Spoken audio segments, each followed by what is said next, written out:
Bom, o que nós estávamos discutindo em relação à beleza americana e Sessão Nanuque é que é preciso, né, trazer a discussão, né, em relação ao filme, do meu ponto de vista, também para as questões da comunicação social, né? Então, se nós estamos dentro de especialidades da ciência, dentro de especialidades da comunicação social, como a publicidade, a propaganda e o jornalismo, vamos tentar trazer a discussão para esses âmbitos, né?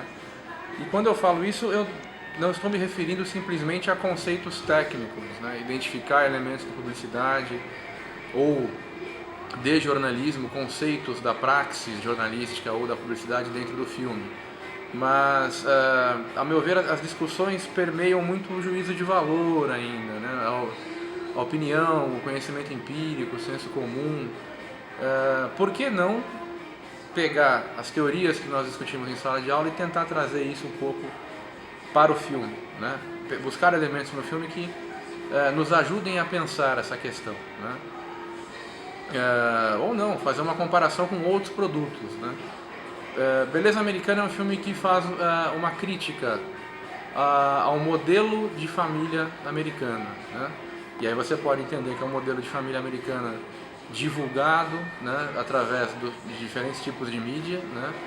Ou a imagem de família americana que é constituída, né? Essa versão de família americana que é constituída através de diferentes mídias e diferentes veículos, né? Se você voltar algumas décadas atrás, existia um seriado chamado Father Knows Best, né? Papai Sabe Tudo, em 1950, que era exatamente o oposto de Beleza Americana. Você tem uma família caracterizada por um pai religioso, né, temente a Deus, chefe de família, né, é quem manda em casa, é quem dita as regras em casa, uma esposa obediente, dona de casa, temente a Deus, uma família religiosa, entre aspas, toda quadradinha, certinha, né? E existem alguns produtos audiovisuais que podem ser entendidos como uma crítica a esse tipo de produto audiovisual, ao próprio Father Knows Best, né? Se você pegar não só o Beleza Americana, tem um outro seriado na década de 90 chamado Married with Children, né? É um seriado de comédia, evidentemente, que mostra uma família completamente oposta a essa do Papai Sabe Tudo. O pai é desempregado, quer dizer, tem uma loja de sapatos que é completamente falida, a mãe tem casa com o vizinho, com o carteiro, a filha é loira completamente analfabeta, o filho é delinquente, quer dizer,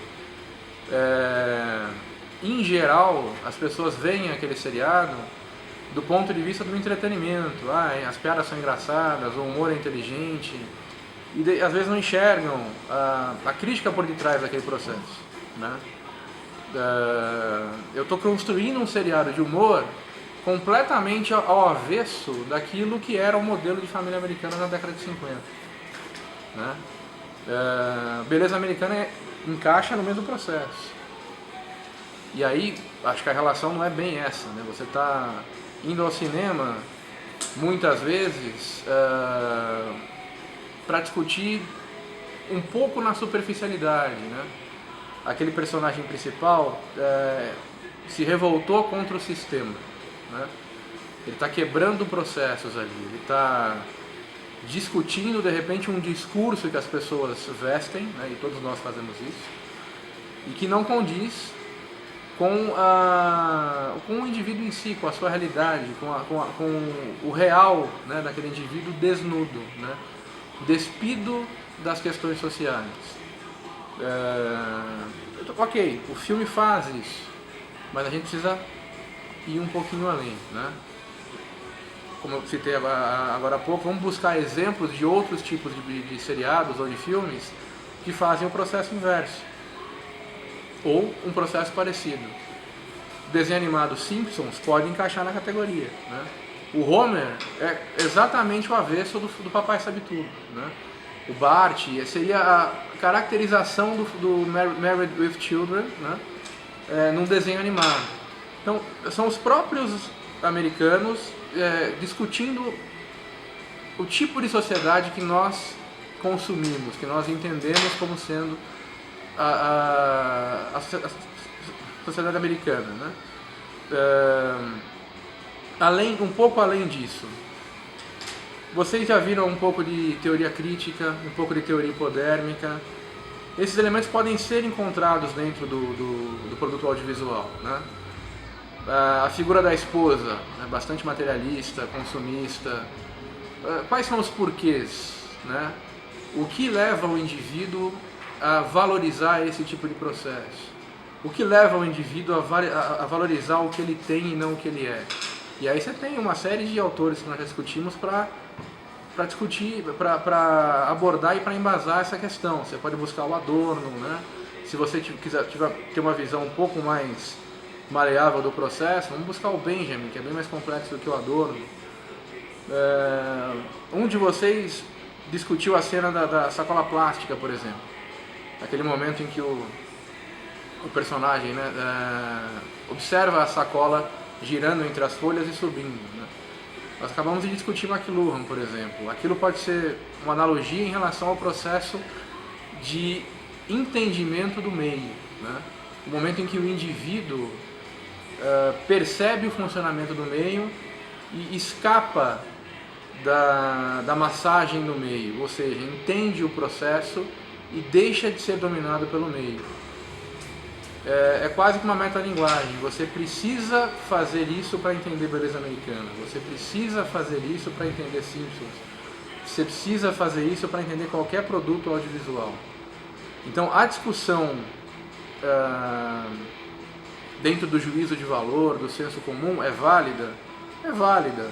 Dentro de outros campos é válida? Sem dúvida. Nós tivemos uma discussão bastante rica sobre fé e religião quando nós assistimos Fé de Ricardo Dias, né? Só que nós pecamos, por exemplo, por não trazer essa discussão para a comunicação social. Então é essa crítica construtiva que eu gostaria de fazer. Vamos tentar buscar elementos da teoria, né, do campo da comunicação social para avaliar não só o produto audiovisual Beleza Americana, né, o longa-metragem e as suas influências, mas o que eles quiseram dizer com aquilo, né? Quais são os elementos ali dentro que podem ser analisados sob o viés da teoria crítica, por exemplo, ou sob o viés dos conceitos de McLuhan. O que nós podemos buscar ali dentro para discutir o indivíduo, para discutir a sociedade? Por que aqueles personagens são daquele jeito? Né? Que razões levaram aqueles indivíduos a valorizar o que eles valorizam ou a quebrar paradigmas? Certo?